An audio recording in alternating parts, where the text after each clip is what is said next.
Abrimos, señoras y señores, la mesa de En Perspectiva en este lunes 6 de noviembre de 2017 con Daniel Superviel. Buen día. Muy buenos días para todos. Oenir Sartú. Buen día. Gabriel Mazarovich. Muy buenos días. Enfático, así. No, lo digo enfático porque después de lo que escuché a él me vino el entusiasmo. Contestó con un entusiasmo que... Y vamos a ver cómo saluda Pablo Carrasco. Buen día. Bueno, buen día. Muchas gracias por esta invitación. Me sacan de mi zona de confort y como mucha gente no sabía cosas de campo, yo podía inventar algunas que ahora va a ser imposible. Es la venganza de la mesa Sí. agropecuaria. No. Porque Pablo Carrasco es ingeniero agrónomo, productor ganadero en el norte del país, director de la empresa Conexión Ganadera y ha participado tantas veces en la mesa agropecuaria. Hoy lo tenemos como invitado para estos otros asuntos. ¿Cómo saldrá esta experiencia? No, bien. Sí, yo siempre digo que hablar de agro no te impide tener opiniones. Por ejemplo, ser de Peñarol, podés ser de Peñarol y hablar de agro. Ustedes, los productores agropecuarios, forman parte de la sociedad civil. No se encierran en nuestros temas. Si vos pones un programa agropecuario, nadie que venda whisky te va a poner una propaganda, van a poner sales minerales de vacuna. Bueno, Tampoco que no tomen whisky. No, por eso, como tomamos mucho whisky, mereceríamos tener esa propaganda, pero no la tenemos. Bueno. Vamos al primero de los temas que hemos marcado en la agenda de hoy. Reprimir la cultura es la característica del fascismo. Que me disculpe la señora Vigil. En la democracia tenemos que aprender a ser plurales. Si no le gusta Viglietti, que no lo escuche. Sin embargo, hubo una multitud que lo despidió. Así habló la vicepresidenta Lucía Topolansky este fin de semana en Florida cuando la consultaron sobre las declaraciones de la escritora Mercedes Vigil, quien, luego de la muerte del músico Daniel Viglietti, expresó 2 puntos. Ante tanto escribiente inventando próceres, debo decir que su paso por la realidad nacional ha sido sin dudas nefasto. Esos dichos despertaron reacciones de todo tipo, a favor y en contra. Por ejemplo, en la plataforma change.org, que es un sitio para recolectar firmas y realizar reclamos, se creó una petición que será entregada a la Intendencia de Montevideo y a la Junta Departamental para que se le retire a Mercedes Vigil la distinción de Ciudadana Ilustre que recibió en el año 2010. Tomando en cuenta que no es la primera vez que tiene exabruptos de ese estilo, pedimos se le retire el título, señala la carta, que hasta ayer era apoyada por 25.000 personas. Pero hubo más. Por ejemplo, COFE, la Confederación de Organizaciones de Funcionarios del Estado, rechazó lo dicho por la escritora. Probablemente no vivió esos años con el miedo de ser detenido, torturado o desaparecido por el solo hecho de rebelarse ante la tiranía, expresó en un comunicado. Varios de ustedes querían tocar este tema, que ha sido motivo a su vez de mucha discusión en las redes sociales a lo largo de la semana. ¿Quién empieza? Daniel, ¿vas tú? Bueno, voy yo. Sensaciones totalmente encontradas por este tema, por diversos motivos. Al verlas, conocí a Viglietti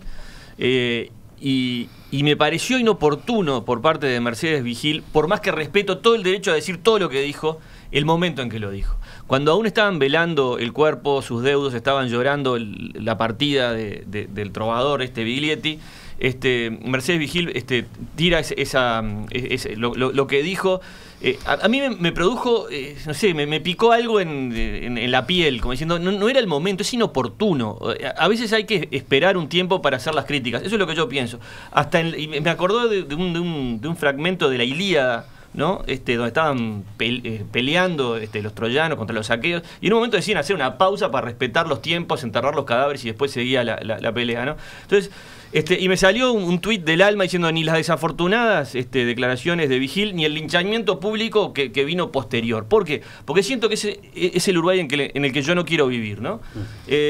Como puntapié inicial está fenómeno. Daniel, bien. ¿Sigo? Vamos a continuar escuchando ahora a Oenir.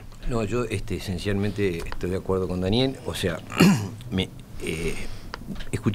hoy escuché unas declaraciones de Mercedes Vigil que me parecieron nuevamente desafortunadas, ¿no? Es decir, asociando sus declaraciones iniciales con la bandera de la libertad de expresión, es decir, la cuestión es entre la libertad y el despotismo, y eso lleva a que lo que yo dije debe ser reivindicado. Yo creo que ella está equivocada en eso.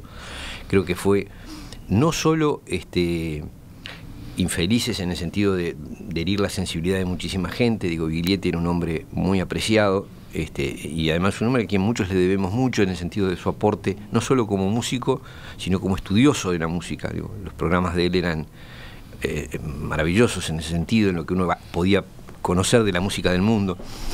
Bueno, pero así fuera el individuo más ignoto, no está bien agraviar su recuerdo públicamente el mismo día que falleció. Es cierto que fue en Facebook, no fue una declaración a través de medios de comunicación formales, pero todos sabemos que el alcance de esas cosas es ilimitado.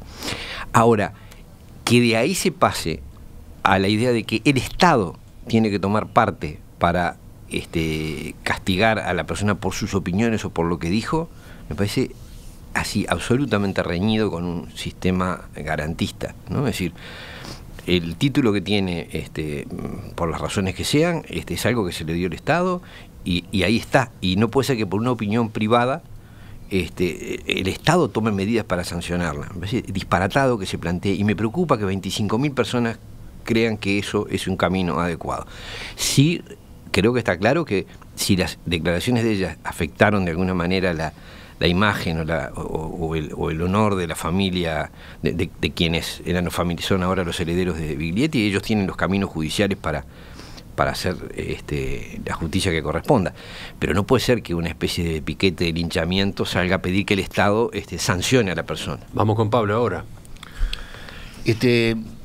Yo siendo joven, allá por el 77, 76, tenía un trío. Yo toco la guitarra y frecuenté el sindicato de los músicos, que en aquella época, por supuesto, todos los que estaban afuera no tenían actividad. Teníamos el canto popular, era muy incómodo porque una misma canción que la podías cantar un domingo, al otro te la prohibían. Pero ¿a dónde voy con esto? Básicamente era, digamos, el pensamiento de todos los músicos era totalmente, bueno, unánime contra la dictadura y de izquierda, neta, y la pasaban mal ya en aquella época los cantores que no eran de izquierda, Chagar o Fossati o el propio Sapo Benavides. Pasaron los años, ahora estamos en libertad de vuelta y todos estos músicos, digamos, pasaron casi a empleados públicos y aquellos cantos de protesta se terminaron, digamos, y material para hacer canto de protesta hay bastante.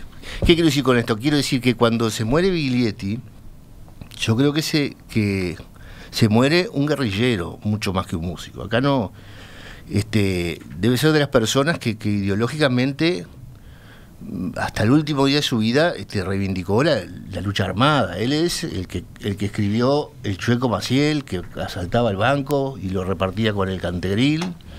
Él es el de que todo el que murió peleando vive en cada compañero. Entonces, él tiene una propuesta, tuvo una propuesta para el Uruguay que yo lo pongo entre los culpables, fue un inspirador, lo pongo entre los culpables de la vida que nos tocó. La vida que nos tocó fue primero asustados, yo vivía en Uruguay, Eduardo Acevedo, asustados por los líos de las universidades, los estudiantes y las bombas, y después nos encajan años de dictadura y todo eso fue fogoneado. Entonces, con esto, yo que se dan cuenta todo lo que pienso, a mí me parecía que era momento para un piadoso silencio. La muerte es un momento, como decía Daniel, inoportuna siempre para hacer una crítica sobre el finado. Pero yo puedo entender las diferencias y puedo entender que en la canonización que se hace después de la muerte también hay una irracionalidad, y puedo entender entonces la expresión de Mercedes Vigil. Voy a leer el texto completo de lo que publicó Mercedes Vigil, porque recién me refería a él y puse apenas una frase. El texto que publicó el 31 de octubre decía: un amigo de Facebook escribió hoy que aguardaba mi reflexión sobre Daniel Biglietti. Entonces fue que me enteré de su muerte. Contesté que no veía el motivo por el cual debía emitir opinión sobre la muerte de alguien a quien no conocí personalmente. De más está decir que no me siento autorizada a hacer comentario alguno sobre su arte, lo mío no es la música. El mentado amigo cibernético se ofuscó y replicó que debía haber vivido en otro país mi adolescencia, que dudaba de mi carácter de intelectual y de mi objetividad. Asombrada ante tal frescura, contesté que no me dejo amilanar por el relato y que el problema de la supuesta intelectualidad a la que él se refería radicaba en que yo sí viví en Uruguay y por tanto no me como el relato. Los vi construir una epopeya que costó sangre y miseria a la América Latina. Los escuché predicar que en la URSS se vivía como en el paraíso. Los vi vivir como señores a costa de la ayuda a los perseguidos y luego los vi volver. No sé si fue peor que volvieran o que antes se fueran y mintieran tanto, porque a su regreso los vi, como aves carroñeras, pasar a cobre todo lo que encontraron a su paso. Miles de horas en TV pública, cargos culturales muy bien pagos, subsidios, apoyos estatales, repugnantes todos. Hoy debo decir que personajes como Biglietti abonaron una visión hemipléjica de la realidad latinoamericana, mientras me los cruzaba en el primer mundo, viviendo como reyes y predicando con la pobreza ajena. En fin, no tenía intención de hablar de Biglietti, pero ante tanto escribiente inventando próceres, debo decir que su paso por la realidad nacional ha sido sin dudas nefasto. ¿Algo Bien. más, Pablo? No. Bueno, yo creo que, primero, estando en las antípodas de las opiniones de Mercedes Vigil, no solo sobre Biglietti, sino desde el nacimiento de las plantas hasta la salida del sol, ¿no? Porque creo que Mercedes Vigil expresa una de las visiones más conservadoras y reaccionarias de la sociedad, no solo con Biglietti, con cada cosa que habla.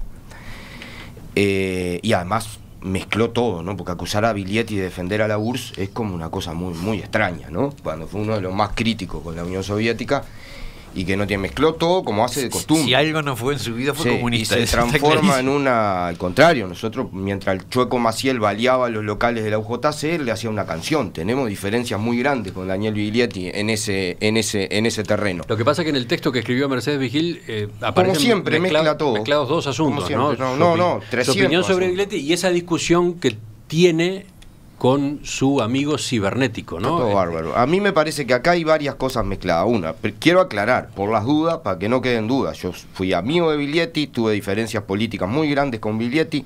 Creo que es uno de los cantantes más grandes de la historia del Uruguay y uno de los músicos más importantes, y que la historia va a poner en su lugar a Mercedes Vigil y a Biglietti en términos de respaldo popular y de aporte a la cultura. Dicho esto, porque creo que estas discusiones las hemos tenido mucho en torno a quién fue el responsable de la violencia y todo lo demás, yo creo que es una barbaridad que le saquen el reconocimiento a Mercedes Vigil. O sea, en realidad deberían explicar por qué se lo dieron, ¿no? Pero digo, si se lo dieron, se lo dieron. No me parece que por una opinión le tengan que quitar el reconocimiento, ni me parece que las cosas tengan que ser así. Yo creo que hay opiniones que se responden solas y que la vida coloca a cada uno en su lugar. Y esta buena señora ha construido un personaje de vilipendiar, atacar sin ningún tipo de argumento ni de nada, y decir barbaridades por Facebook, que es en el único lugar que lo puede decir, y con eso construirse un personaje. Creo que el mejor favor que le hacen para sus 5 segundos de fama es contestarle a ese personaje con una campaña de firma. Yo no firmé y no estoy de acuerdo en que se haga esa campaña de firma. Me parece que tiene que seguir con su... No es un problema ideológico los premios que se otorgan al ciudadano ilustre. No debe serlo. Yo me he sorprendido a partir de una cosita que publiqué sobre este asunto en Facebook también, muy breve cosa, defendiendo la idea de tolerancia, ¿verdad? Me sorprendí de cuánta gente no tiene claro qué significa tolerancia. Es más, hay gente que te dice, a mí la palabra tolerancia no me gusta, yo soy partidario del respeto. Entonces ahí vamos al problema, porque entonces después todo lo que ese señor considera que no es respetable, tiene derecho a reprimirlo. Entonces a mí me parece fundamental defender esto. Sé que mucha gente no lo percibe, sencillamente, defecto de nuestra educación, ¿no? Porque hay una larga historia que llevó a desarrollar la idea de tolerancia y por qué es necesaria en la sociedad. Hay un espacio que está entre lo que nosotros consideramos disparatado, atrevido, vergonzoso, pero que sin embargo tiene que ser tolerado hasta llegar a lo que se puede considerar delictivo. hay gente, es decir, tiene que haber una brecha, un espacio donde se pueda vivir libremente, que sea entre el espacio entre que cualquiera de nosotros considera que no es respetable lo que el otro dice, o que es vergonzoso, lamentable, disparatado, pero que sin embargo tiene derecho a decirlo, hasta llegar al plano donde el Estado debe tomar cartas en el asunto y decir, no, esto es un delito. Bueno, ese espacio hay mucha gente que no lo percibe. Simplemente cree que cuando a él le considera que él siente que una declaración, una opinión es injusta o disparatada o mentirosa, hay que exigir que se castigue. Eso es lo que está llevando a esta loca recolección de firmas, e insensiblemente nos va llevando una lógica donde al final no queda espacio para vivir en libertad. Porque hoy gobiernan estos y lo que es disparatado, lo que para estos es inadmisible hay que reprimirlo. Después gobiernan los otros y lo que para los otros es insoportable hay que reprimirlo, terminás que no se puede vivir. Y eso no se dan cuenta. Yo quiero darle un giro a la conversación. Ayer estaba leyendo a Salman Rushdie, el escritor indo condenado a muerte condenado a muerte por algunas que autoridades, escondiendo por ahí porque escribió un libro que se llama Los versos satánicos y bueno, le mandaron una fatua que si lo ven tienen que matarlo, ¿no? Tipo se viene escondiendo hace tiempo. Igual andan cortos de vista muchos musulmanes, porque hace como 20 años que andan, no lo agarraron. Bueno, que andan por ahí. Él haciendo una reflexión muy profunda a raíz de su último libro, que se llama La decadencia de Nerón Golden, habla de que vivimos en la cultura de la ignorancia agresiva. Y él lo atribuye esto a todo el tema que produce la circulación libre de opiniones en base a 140 caracteres en las redes sociales, ¿no? Esa libertad que tenemos ahora de hacer público lo que por ahí antes era una charla de la chusma, una charla del barrio, una charla en el almacén. Entonces ahora todo público y todo explota. Y eso va siendo lo que temía y lo que teme Sartú, que yo también lo temo, es la consolidación de muchos microrelatos que no tienen puntos en común entre sí y que van generando antípodas y que no dialogan entre sí. Entonces se van fragmentando las sociedades y la intolerancia va perdiendo totalmente el lugar de diálogo y de poder intercambiar información. Porque una pregunta es si este es un cambio provocado por las redes sociales o las redes sociales están reflejando un estado de la sociedad, por ejemplo la uruguaya, que no conocíamos o que no imaginábamos, ¿no? Yo creo que algo de eso hay. Que la intolerancia fuera tan fuerte en la sociedad uruguaya. Yo creo que algo de eso hay. Y una cosa más. Y yo creo que, más allá, ya dije que me parecía desafortunado lo de Vigil, cuando Vigil habla del relato instalado, ¿no? Del relato oficial instalado, digo, se podría hacer una muy buena tertulia sobre ese tema, pero que claro, está contaminado por la crítica que le hace a Biglietti cuando están velando el cuerpo, y ahí se contamina todo el discurso de algo que por ahí tiene algo de razón Mercedes Vigil, que para mí tiene razón, que hay un relato, un canon. En todo caso, esperar una semana o un mes y después hacer una crítica formal. Creo que ahí eso sería otra cosa. Y después, ¿no? Evidentemente, es una mujer que está muy enojada porque quienes dominan hoy la cultura en Uruguay, ligados al Frente Amplio, ligados al gobierno, no le han dado espacio y le han pegado cada vez que camina. Ella también se hace pegar cada vez que da un paso, ¿no? Entonces, ahí creo que se mezcla lo personal, lo ideológico, los 60, etcétera, etcétera, y se arma un gran ensalada de fruta que generó esta discusión. Pablo. A mí este episodio me recuerda mucho también me pareció el mismo ambiente cuando murió Jorge Valle. La diferencia acá está en que... Ahí ella hizo una observación muy válida. Ella exacto. Defendió a Mercedes Benafra de las críticas. Los 25.000 esos que están votando para el saque, todos hablaron en las redes después de Valle diciendo que este era un mundo mejor después de esa muerte. Bueno, no podemos saber si todos, pero... no podemos saber si todos, es pero difícil. Te quiero decir, es probable que haya un conjunto de intersección entre... Ahí es muy probable. ¿no? Entre esos 25.000 y las redes. La diferencia en este episodio, que habló una persona más referente, como Mercedes Vigil, pero digamos, junto a ella te habrán dicho miles la misma cosa. Yo no sé, la respuesta de tu pregunta no la sé. Lo que sí sé, la respuesta sobre si esto de las redes sociales están mostrando un cambio o la provocan, no sabemos. Pero sí sé de que acá la gran responsabilidad es de los referentes, en este caso de esta tribu que está contra ellos, y cuando Topolansky sale a decir que hay que ser plurales, termina ahí la frase, porque si después le pega a Mercedes Vigil, el pluralismo que está vendiendo es muy barato. Es decir, entonces, justamente gente como Topolansky es la que tiene la obligación de decirle a la barra, bueno, horrible lo que dijo, pero tiene todo el derecho a decirlo. Entonces, que COFE saque un comunicado no ayuda en nada. al revés, se estimula. Entonces yo ahí acuso de la tribu que sea, ¿no? Que cuando hay ese mal gusto, esa intolerancia, quienes representan actúen. Quiero aclarar que la declaración de COFE a mí me parece ilícita. O sea, perdón. O venir está peleando. No logro apagarlo. Los intolerantes. Hay un balde de agua. Entonces, un intolerante que llama para. No, quiero decir que la declaración de COFE no adhiere a la. Es decir, simplemente manifiesta su repudio. Me parece que eso está dentro de lo válido. Si alguien dice una cosa, otro puede repudiarlo. No, me pareció importante que no pidiera ningún tipo de sanción. Eso me parece básico.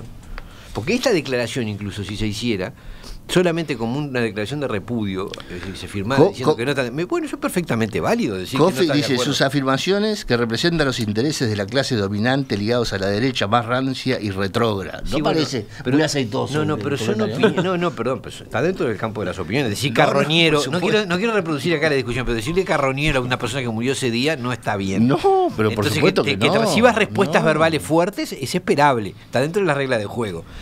Lo que no me parece es que el Estado deba interferir para castigar por la opinión. En eso creo que estamos de acuerdo. No, una cosa que quería decir sobre lo que vos planteaste, que es bien interesante, si esto lo generan las redes o las redes lo manifiestan. Yo creo que esto siempre existió, solo que las redes lo potencian. Y además lo potencian con posibilidades prácticas. O sea, juntar 25.000 firmas para cualquier cosa era impensable sin las redes sociales. Hoy puede producir efectos prácticos, ¿no? O sea, es muy interesante. Es una nueva época, es muy interesante. Y aparte hay otra variable que es la generacional, ¿no? También, que no entró en discusión, ¿no? O sea, Biglietti, a mí me producía un poco cuando veía a esos tipos que fueron a Woodstock y que hoy, 40 años después, siguen vestidos como rockeros, con el pelo casi sin pelo, vestidos de punk, no sé qué, decía, ya pasó, ya fue, ¿no? Y Vigil habla de que llevamos años batallando contra el odio instalado en la década de los 60 y lo que hay ella es tirarle fuego al odio de los 60. O sea, mucha contradicción en todo eso. Yo quiero vivir en Uruguay que deje ese pasado atrás y que mire para adelante y que, bueno, que Biglietti se lo considere un músico y por ahí alguien que en sus letras sí representaba el espíritu de una época que por suerte ya pasó y que estamos mirando hacia adelante. O sea, me parece una discusión del pasado. Sí, yo vuelvo a reiterar lo que dije. Me parece que está mal que le quieran sacar un premio. No creo que los premios tengan que ser por eso.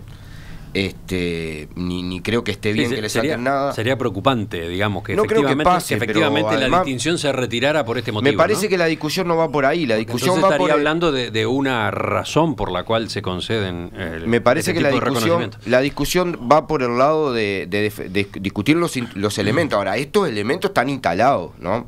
Sí, claramente. O sea, está bien discutir cuál fue la cultura del poder durante 100 años en el Uruguay, y no fue la izquierda la cultura del poder, ni los intelectuales beneficiados, ni los artistas beneficiados, ni los escritores beneficiados, ni nada de eso, ¿no?